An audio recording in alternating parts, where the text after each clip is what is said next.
For the very first time, ICT is set to play a major role in Kenya's electoral process.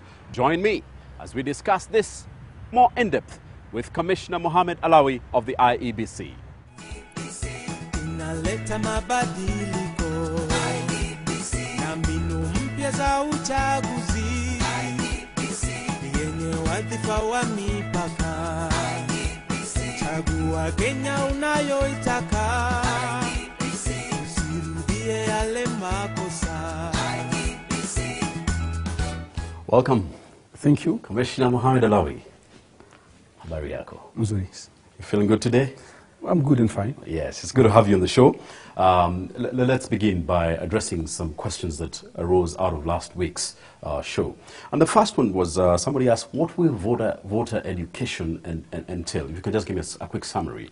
Voter education entails passing the necessary information to make sure that voters understand their rights, to make sure that the voters understand the political system, to make sure that the voters understand the context in which they are asked to decide, to know when, how, and when to exercise their voting rights. And of course, a show like this gives some of that information. Yes, of course. Absolutely. Okay, the second question, an interesting one. What happens if the court nullifies the entire boundaries delimitation exercise? It could be important to realize that the delimitation exercise actually had phases, stemming from the public hearing, preparation of the report, submission of the report to Parliament, and one of the phases that was envisaged by the law was that persons aggrieved or persons who have different views will have to go to court and ask the court to review the decisions which were made. We did actually limitation of 1,450 words, 290. Yeah, we have so far only 89 cases. Which is less than 10%. Which is less than 10%. So this will not really count. Actually, it's not a reality. It's okay. Very remote that yes, the court may go that way. And probably the court will be asked to decide on specific areas which have been asked for by the members of the public for review. Okay, quickly moving on, a very nice one. I have recently turned 18 years. Suppose I get my ID 1 month before the election. Will I still be able to register as a voter? Vote registration is a continuous process under the new constitutional dispensation, yeah? But there's a requirement that 3 months before the election date that the voter registration must be compiled, inspected. And this is to enable members to make sure that they were properly registered, to make sure that members, they know where they are supposed to vote, indeed, and to make any corrections. So 3 months prior to the election date, it will not be possible to register as a voter. But we'll have an opportunity to, in subsequent elections, to be able to vote. And maybe I should also take this opportunity to urge young Kenyans to go and collect their national identity card, because we have engaged the Ministry concerned, and they say there are actually a number of identity cards which are lying, waiting for collection. Okay, fair enough. I want us to get into the topic of the day, and today we want to discuss technology in the electoral system. And I want to invite you to have a seat, and then we can take it from there. Karibu Kiti. Asante.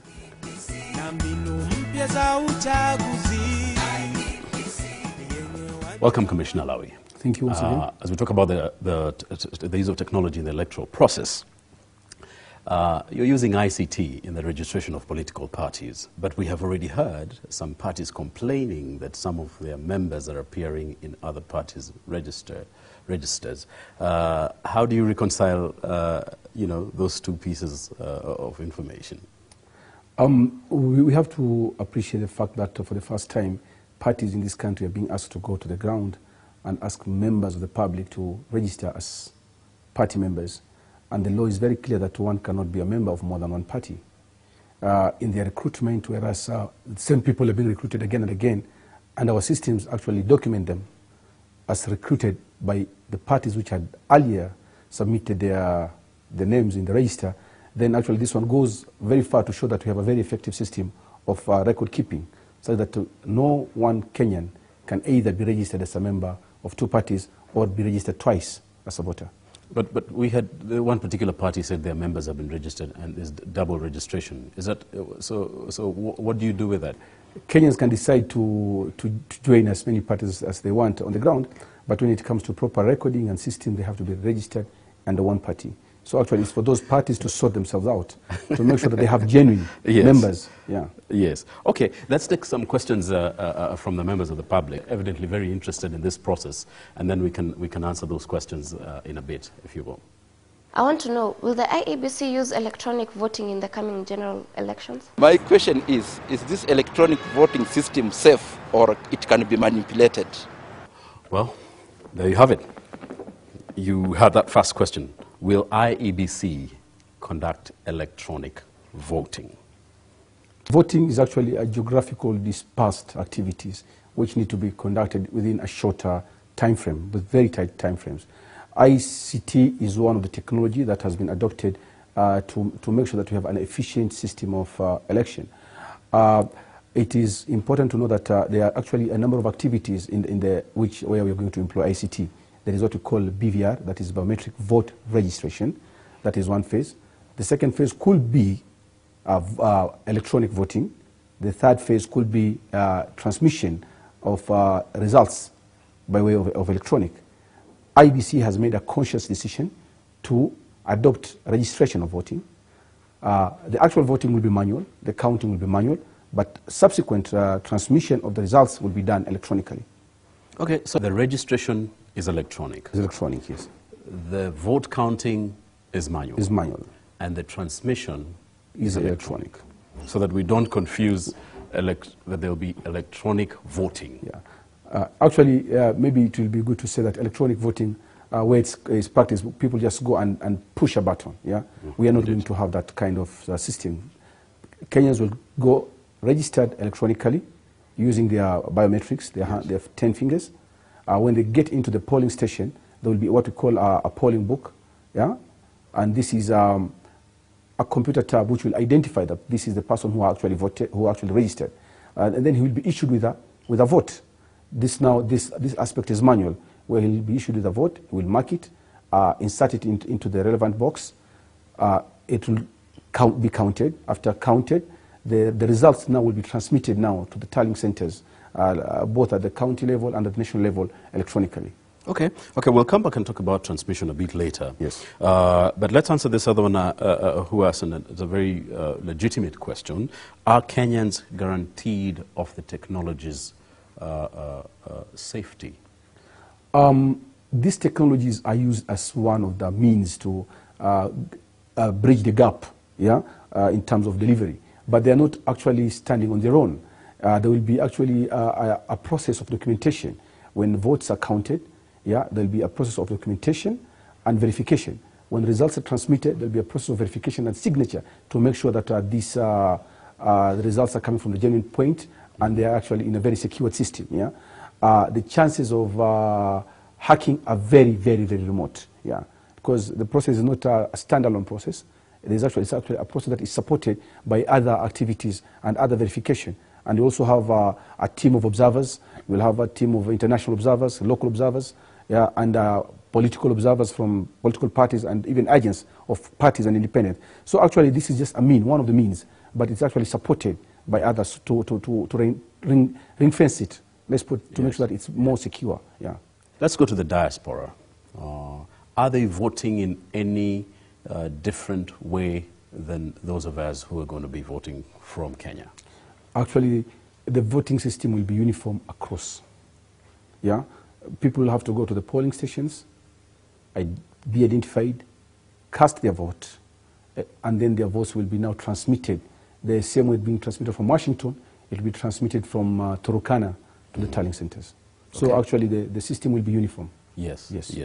When we talk about the safety of the transmission that will be happening, what happens if, for example, our GSM connection in Turkana, fails? How do we transmit those elections here? This, I mean, when you are implementing a system of this for a very important activity, you always have a backup. Yeah. Whereas we'll be actually relying on more than one system. We'll be probably also employing the satellite telephones in the transmission. So there'll always be a backup. There'll always be a backup. There'll be a backup. That so if the first system fails, you have what we call a secondary way of relaying the same information. Yeah. Yes. And for Kenyans, we have no reason to fear because we conducted our referendum. and where we use electronic transmission with a lot of success, to an extent that the NOC team considered 6 hours before the final results were announced, and this was a show of confidence that the system worked for this country. We've also employed the system in the subsequent by-elections with a very high degree of success.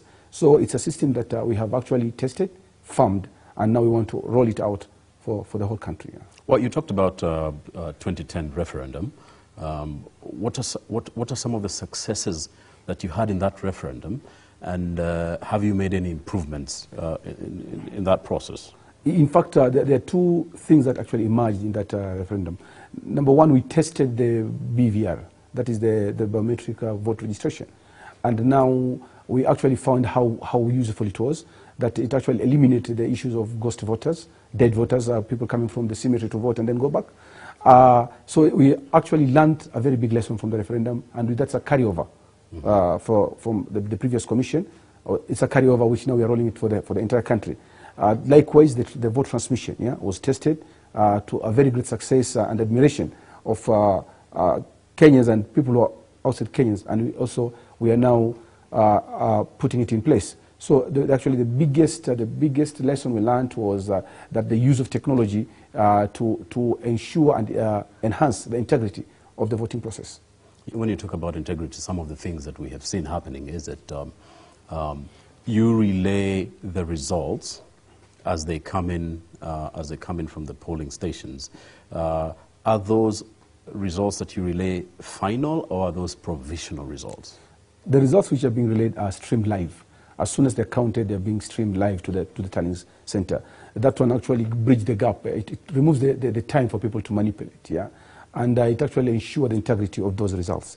Once they are used actually to give what we call preliminary results. Yes. But the actual result now will be have to be confirmed by the documentation.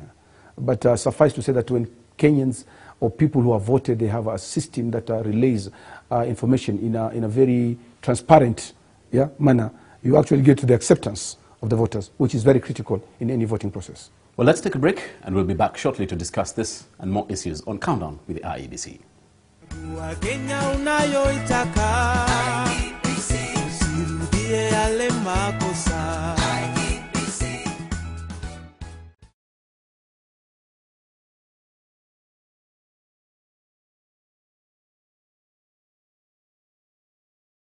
Kenya unayoitaka usirudie yale makosa.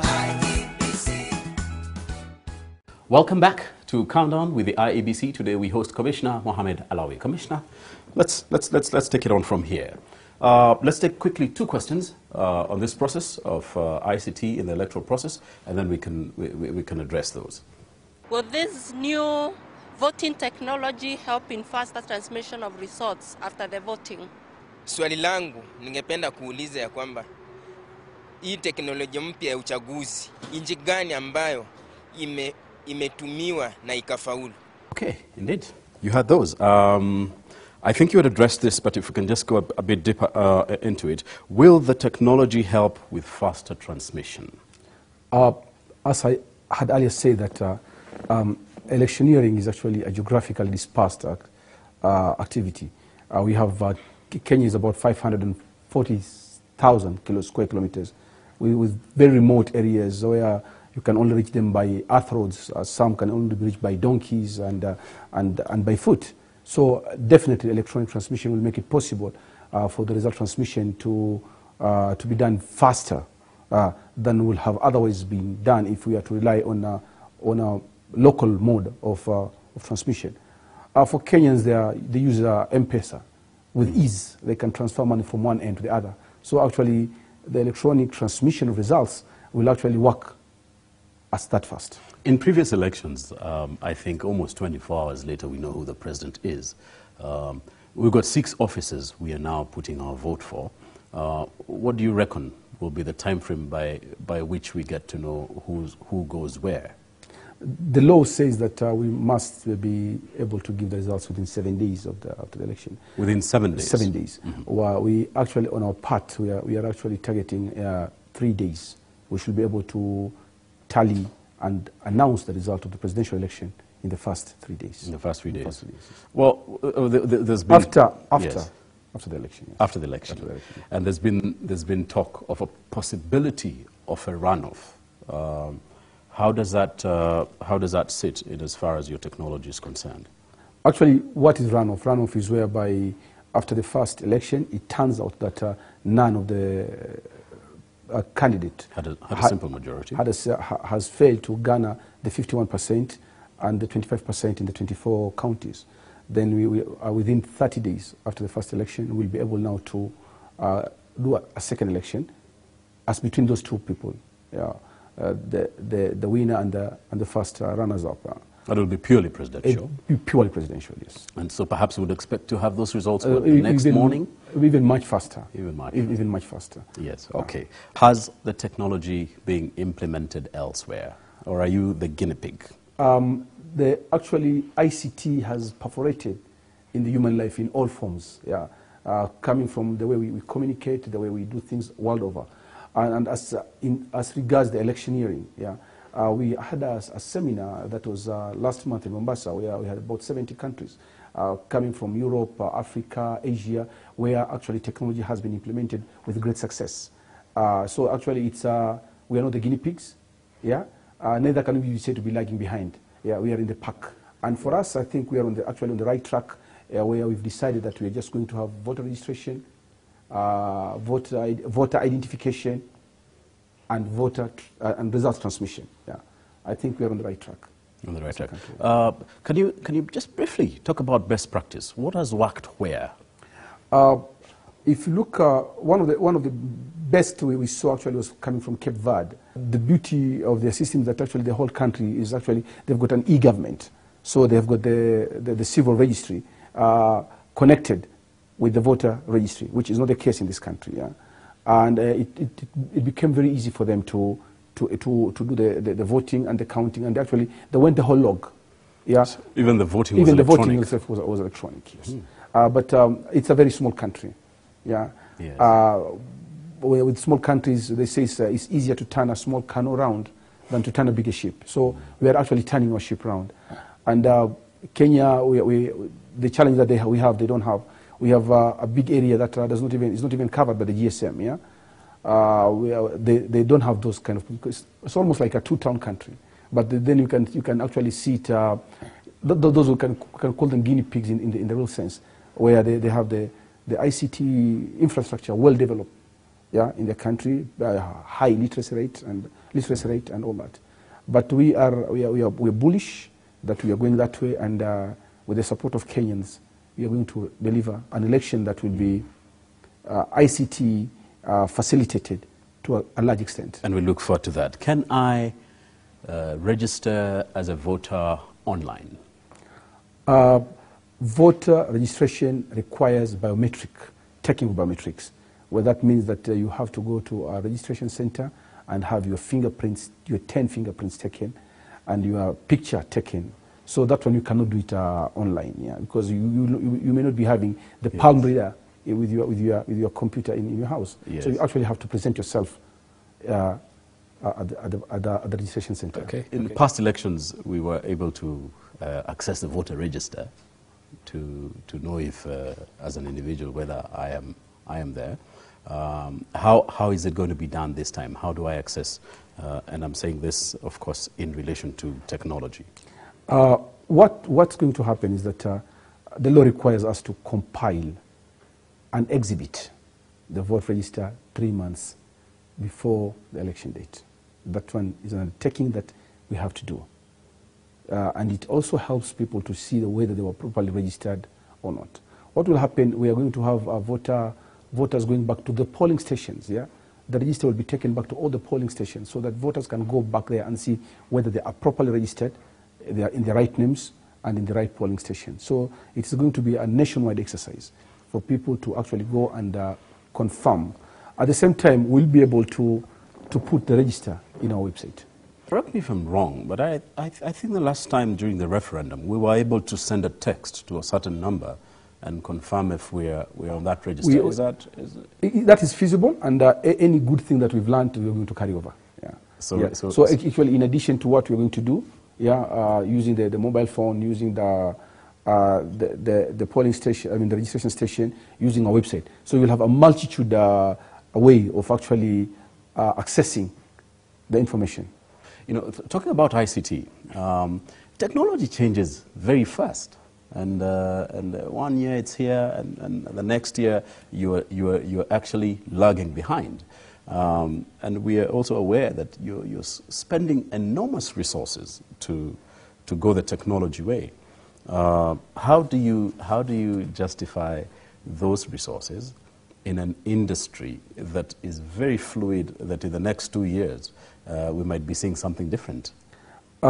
Whereas technology moves very fast. Actually, you buy the technology that serves you well. You don't need to move into a newer technology merely because you want to be on the cutting edge of the technology. For as long as you can be sure that the technology that you have employed and have bought serves you well, that is the technology that we're going to use. And whatever we are buying now and putting in place now will be used for subsequent elections and thereafter. And whereas the technology moves, once you buy the infrastructure of the technology, what remains is just what we call upgrading. You can actually upgrade the technology to make it catch up at a lesser cost than buying every time when the new technology comes in.